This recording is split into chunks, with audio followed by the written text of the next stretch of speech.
Choosing a Life by ginnyrules27, Chapter 3. Hades shook his head as he walked around the grounds of Beast's castle, his daughter Cerberus by his heels. It was honestly hard to believe he was going to be a grandfather now. He had finally caught up to his brothers, which was more than a little startling if he was honest. He knew, of course, whether the pup was a boy or a girl, he'd love them no matter what. How could he not? They would be Mally's child. Well, and the Sunspot's child, of course. Speaking of the Sunspot, Hades thought as he caught a glimpse of the former Queen of Oridon sitting by her lonesome. Honestly, Hades thought she'd be with the squealing staff, all thrilled at making preparations for the arrival of the new prince or princess. I mean, I understand they're all excited, but there's only so much squealing a person can take, he thought. The fact that Steph joined in on the squealing was what drove me to go on this walk. Thankfully with a non-squealing companion. Even Mama Odie could tell that the excited squealing of Genevieve, Mrs. Potts, Rhea, Belle and Persephone would hurting the three-headed canine's ears. Mal had graciously allowed Hades the chance to escape the squeals by asking him to take Estelle on a walk. Lady Belle? Hades asked, realizing the moment too late that she had been praying. My apologies for interrupting. I saw you here and... well, we're going to share a grandchild. I wanted to make sure you were okay. Belle smiled slightly as she looked up at Hades, Estelle resting his head on her lap in comfort. I was praying, she said softly, to Lady Alethea. Not the first person people pray to when they pray to Olympus, Hades thought. Besides, I thought you grew up with the same god as my favourite plaything. I thought you'd be more likely to pray to him. Belle shook her head. Lady Alethea is the goddess of pregnancy, she said softly.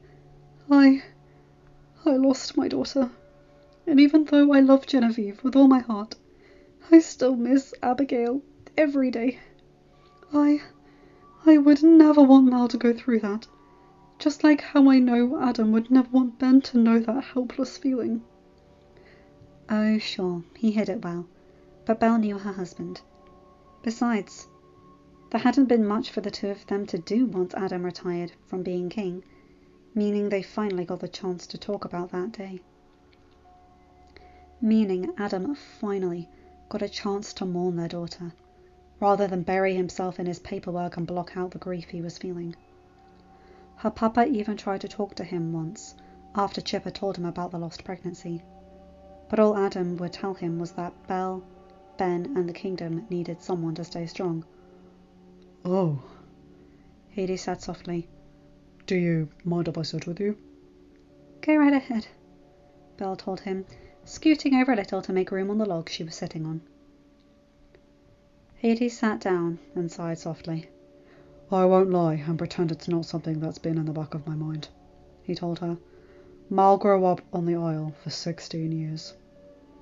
If it hadn't been for the fish and the chickens that somehow made it onto the Isle, in addition to her godly background and Steph bringing food. Right, Belle nodded as she looked over at him. Mal had told them all about what the Isle had been like, and every conversation had been like a knife to her heart. She had been the queen during those 20 years. She could have spoken up and made it so they didn't live without a human right. But she didn't. Honestly, she was amazed that Hades was even speaking to her. Never mind the fact that he had given Ben permission to propose. I'm sorry, Belle said, her voice no higher than a whisper, and Hades looked over at her. About the food on the Isle, I mean. Maybe even the general status of the Isle. After Abby, nothing seemed to matter as much as making sure nothing happened to Ben. I guess I threw myself into being a mother, whereas Adam threw himself into being king. Death is hard for mortals to deal with, Hades said, his words slow and deliberate, as if he was picking each one out of his brain.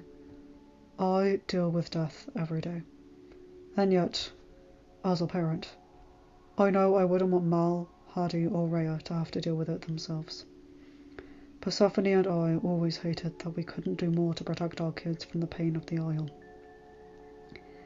How? How many kids? How many are in the underworld? Belle asked, her voice barely above a whisper. How many died because I couldn't rule the way queens should? How many mothers shared the pain I felt, yet couldn't wallow in their grief because of fear they'd be seen as soft? Yeah. Mal had told them a great deal about the Isle, and sometimes Belle couldn't help but think that Mal had forgotten that she was in the room when she told them. Her daughter-in-law was always more open with Ben and Chip than she was with Belle and Adam. At least when it came to the Isle, that is. The only one responsible there was Leah, Hades said, surprising Belle. I know, I'm sure you were expecting me to start lambasting you. But the truth is, you didn't purposefully send us rotting food. You didn't cause the conditions where people would stampede over each other every month for the promise of getting something edible, and you helped champion change for the Isle from what Persephone told me. The inspectors the first few years helped keep the Isle fairly hospitable. Belle sighed. If only Adam didn't pull them back. We might have caught what was Leah doing before then.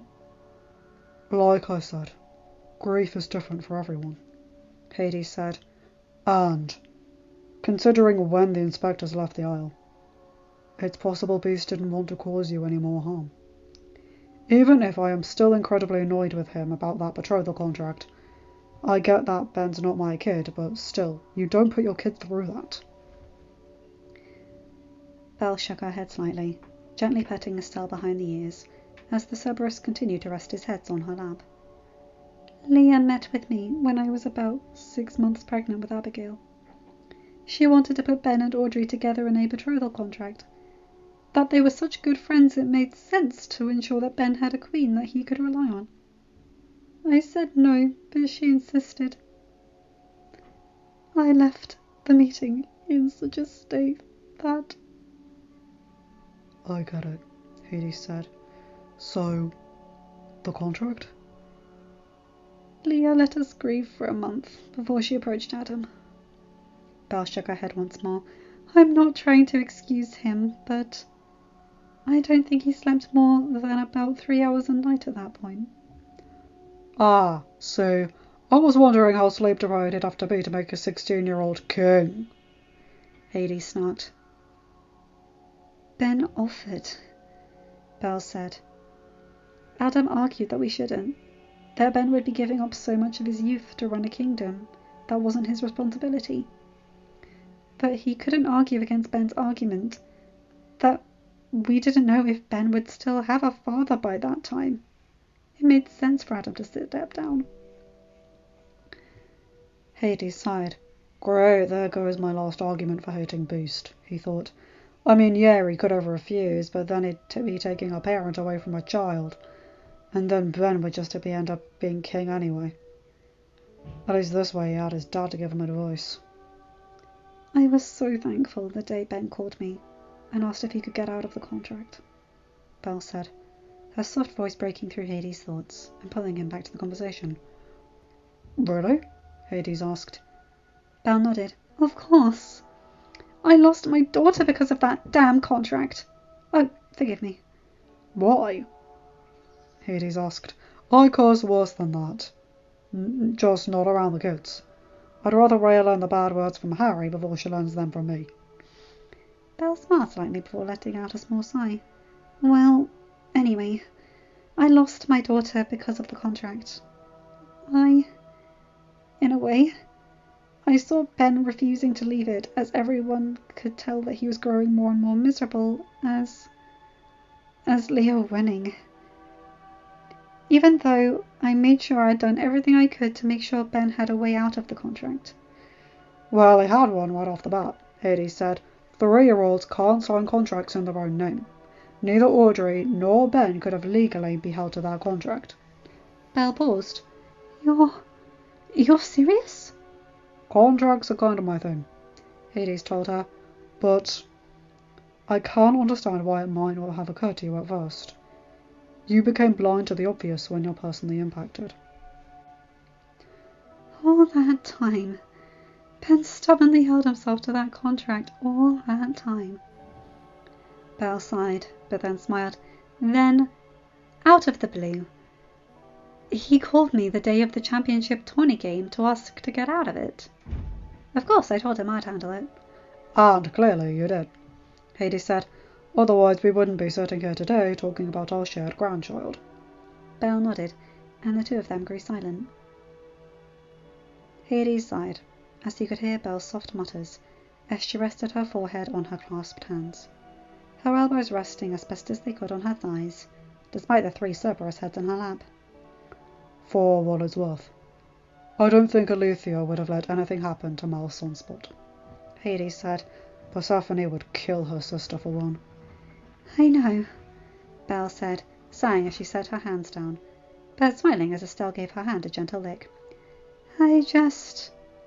Well, like I said, I just don't want Mal to ever feel that pain. Trust me, Hades said.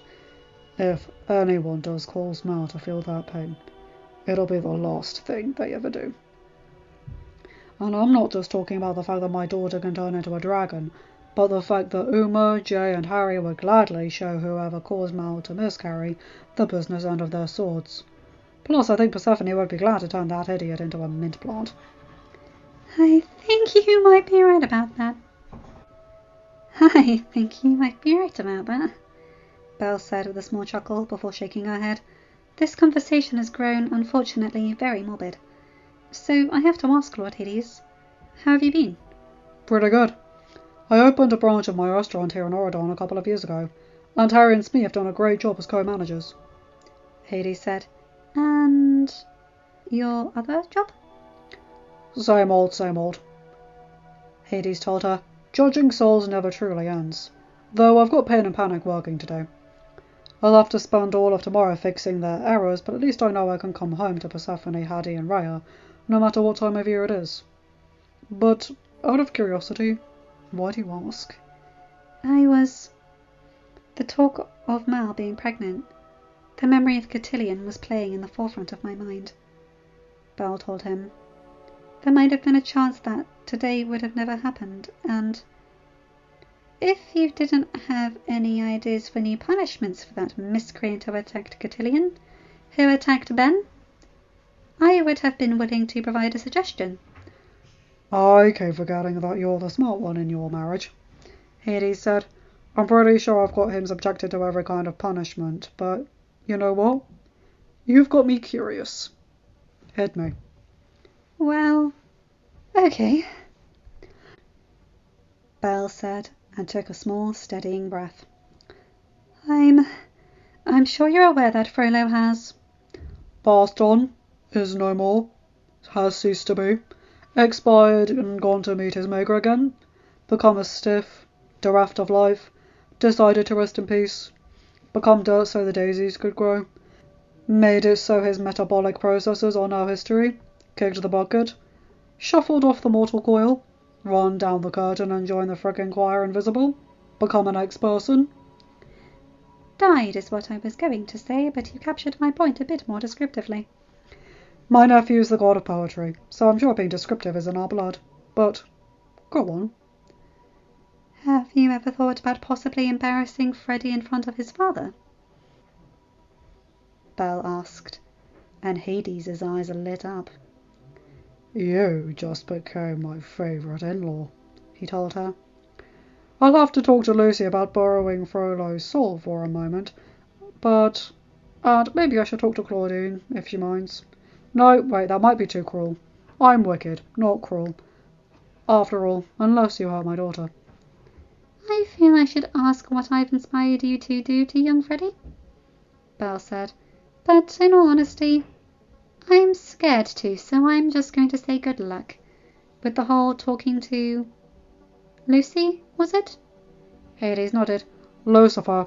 Pain in my ass, but he makes it so Tartarus isn't overrun with the scum of the Isle. Basically, how the gods of the dead work is that if you pray to us, you're ours, unless another one of us calls dibs. Granted, I had to trade a few lower-level Tartarus souls to Lucifer, and some of the others to get Leah's soul, but it was worth it. Especially since I had called dibs on Freddie's soul since Mal was 9. That young? Belle asked. He deserved it, was all Hades said. And if Mal was honest, she felt no pity for Freddy. Not after he attacked Dillian. Not after he attacked Ben. Mom? Ben's voice called out, and Belle turned around to see her son walking down toward her. I was looking for you. Dad offered to bring over my old crib for Firefly, and he said you knew where it was. Firefly? Belle asked. If Mal could call our kid Pup, I'm calling him Firefly. Ben shrugged. Belle chuckled. Fair enough. Anyway, as for your crib, we kept it with your grandfather once you were old enough for a big kid bed. Hopefully he hasn't made any modifications to it since we bought it. He wouldn't. He tried making your cradle, and your father had to put his whip down after your grandfather tried to add an axe-throwing attachment to it. Note to self, Granddad should not make baby cradles. Belle chuckled. That's the same look your father had on his face the day he asked Papa if he could marry me. Really? Oh, yes. We'll see. Your father made the mistake of having me in the room when he asked, so I got to hear my father tell him that if he ever hurt me, Papa would turn him from a rooster to a hen with the help of his wood-chopping device. Oh, I like that idea, Hades said before going back to his muttering. Why is Lord Hades muttering about a stroller and a dragon onesie? Ben asked, looking slightly worried for his father-in-law's mental functions. Belle sighed. I might have given him an idea to torment young Freddy further. Really? Why? Because with all this talk about you having a child of your own, Ben, I couldn't help but remember Cotillion. How it felt to see you lying on the deck with Freddy holding a sword above your head. All I wanted then was for someone to make him suffer. Ben couldn't help but give his mum a small, sad smile as he heard that before bringing her into his arms. The only thing I regret about Cotillion was the fact that I worried you and I worried Mal, he whispered. I would gladly fight Freddy again if it meant defending my kingdom and defending my friends from him. I know you would, Ben, Belle told him, but let me have this, please. You're explaining Lord Hades' new obsession to Lady Persephone then, Mum. Belle chuckled. Well, if this nice Cerberus would let me up, I'd be happy to do so. Estelle yipped softly and wagged his tail, giving Belle a doggy grin with all three heads. That was much better. He didn't like seeing the humans upset. Whether it was the pups, or Mally's mate, or the pack parents, it didn't matter. Upset humans were never a good thing, so he would make it so the humans weren't upset. Plus, Mally's mate's mum didn't like the mean enemy Alpha who hated Mally. At least he wasn't a threat to the pups anymore, which was always a good thing. Would it be too much if I had to copy Claudine push the stroller? Hades muttered.